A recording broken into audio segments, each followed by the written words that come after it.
Hey folks, David Frost, mystrategicforecast.com. You're here for another episode of Common Sense Market Analysis on Thursday, September 4, 2014.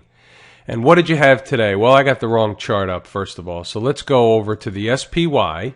And here's a daily chart of the SPY. And what you have here is a form of a what's called reversal day. Now, it's not a traditional form, and it's not the preferred form of a reversal day. I would love to have seen really, really high volume on a really high tail and a finish at the low. That's a good reversal day. Also, a doji is considered a reversal day, and that would have been if we had a narrower bar here, this red bar. If that was narrower, that would be considered a doji.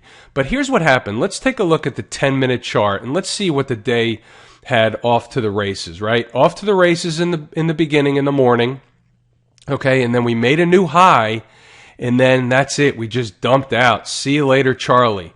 So that, my friends, is a sign of weakness. And if you look at the 60-minute chart, right, this is the hourly chart, and you just look over the last few days, you had an up move, down, up move, down, up move, down. Okay, what that's telling you is that the market isn't strong. It can't hold the gains. When it can't hold the gains, what that means is the bigger players are selling to the smaller players. Okay, the market goes up in the morning. Everybody gets all, rah, rah. Let's send the market higher. The economy's great. And then the big players dump stock into the market when it's up, and then they drive it back down. And that happened 3 days in a row. That's not good if you're long the market, okay? This is what we always talk about, or what I always talk about is you let the market tell you what to do. This is a reversal day. The market is telling you it's making a turn. Let's look at a couple of more markets. Here's the NASDAQ, okay? What happened in the NASDAQ? We did not make a new high, but we made a new high in the S&P. Let's just look at the pure S&P, the SPX. Okay, we made a new high, reversal. Okay, Dow.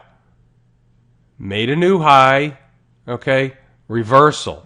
Okay, NASDAQ. Couldn't get to the high, finished down. Okay, where's the Russell 2000? This is the IWM. Look at this. Pushed up, couldn't make a new high, finished down.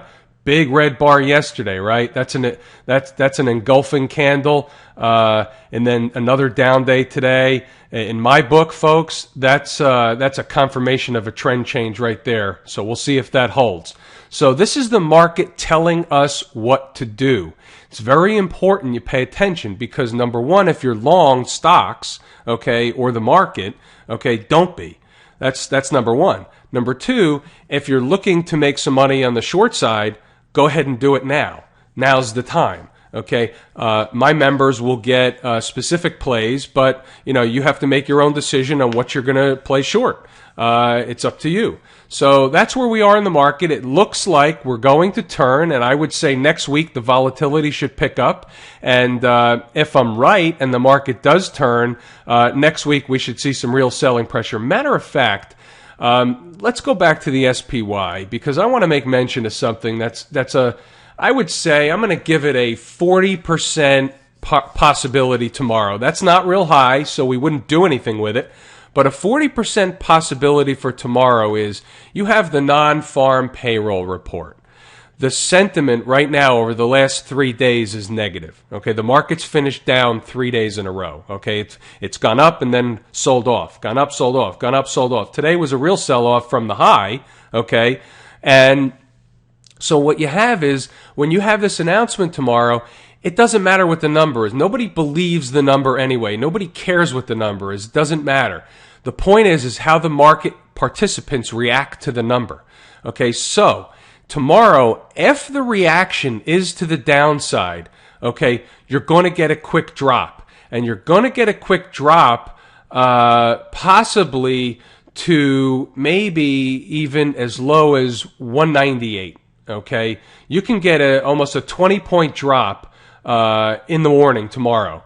That could happen before, I'll even say before 10:30, certainly before 11 o'clock. if it's going to happen at all. If it doesn't happen by that time, it's unlikely it'll happen because usually the volume dries up on Friday and the market normally finishes, kind of flatline to slightly positive unless something really material happens. Now, I don't think the non-farm payroll is really material, but nevertheless, if it's perceived negative, the S&P could go down 20 handles in a flash. So look for that if it happens, and if it does happen like that, don't look to jump in at 198, but you got to see how the market plays out and what's going on and how it came into that number if it happens. So just a heads up on that. It's not a probability, it's just a possibility tomorrow based on how the market participants react to the non-farm payroll's phony number. Okay, what's next? All right, we'll get to gold in a minute, but let's start off with oil tonight. Where's my chart? Okay, USO. So USO still kind of chopping around. It was down a little bit today. Oil was down a little bit today. USO was down a little bit today.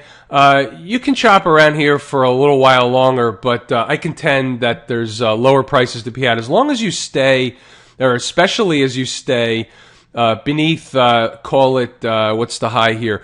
35.86. If you stay on a daily basis, closing basis below 35.86,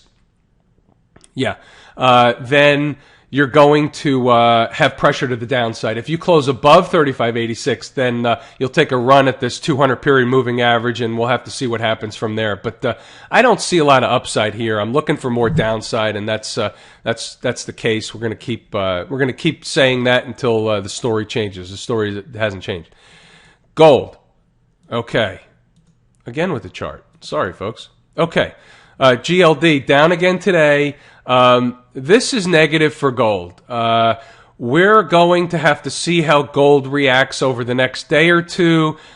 We may be headed down to a double bottom here. We'll see what happens, but gold's real weak, and there could be a little more downside in gold, so we're going to play that by ear and take it one day at a time, and we're probably going to have to look for a signal to the upside, so we may not pick the bottom in gold because when we look for a signal to the upside, likely the bottom has been put in, and therefore that's why we can see a signal, or we can see the gold market telling us that there's higher prices ahead. So that's what we're doing with gold. We'll keep our eye on it, but it's real weak, and that's why we've stayed out of it. Just wasn't the right time to buy. Now we're coming into what may be the right time to buy, but it's real weak, so it may be making a bottom, but it's certainly acting a little stranger than I would like it to act. So I always err on the side of caution, so right now we're staying away from gold for the time being. Gold miners. Interesting development in gold miners today. Now, as you know, for a long time, I've been telling you there's an inverse head and shoulders in the gold miners chart. Well, guess what? Let me draw a line in here. Let's see if we can... We're going to get it... Give me a second here because I need to get it relatively on target tonight. It's important that I show you the true line. Actually, I got it pretty good right there. Okay.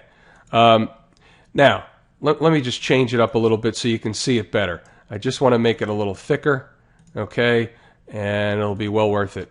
We'll change it to black. We'll make it a little thicker. Okay. So the reason I wanted to draw this in is because we no longer have, okay, as it stands today, an inverse head and shoulders pattern working, right? We've closed below this line, and it's not off the table yet, and here's why. Because if tomorrow you close back above the line, it's still on. Why? Because this is a weekly chart. It's a weekly inverse head and shoulders chart. Therefore, it has to be by tomorrow afternoon at 4 o'clock. That's the important close. So I'm keeping my eye on that. We'll talk about this again tomorrow night, and we'll see where it closes. But right now, if it closes down here, below that line or lower than today, for sure, trade is off. And then I will tell you that there should be significantly lower prices to be had, because when these type of moves don't work out, they usually go exponentially in the other way. So keeping my eye on that. We'll talk about it again tomorrow night. I think that's about it, folks. This was a good one. We've got a market turn coming, so stay close. It's very important, and we'll just keep on taking it one day at a time. I'm David Frost, mystrategicforecast.com. This was another episode of Common Sense Market Analysis. Thanks for tuning in, folks.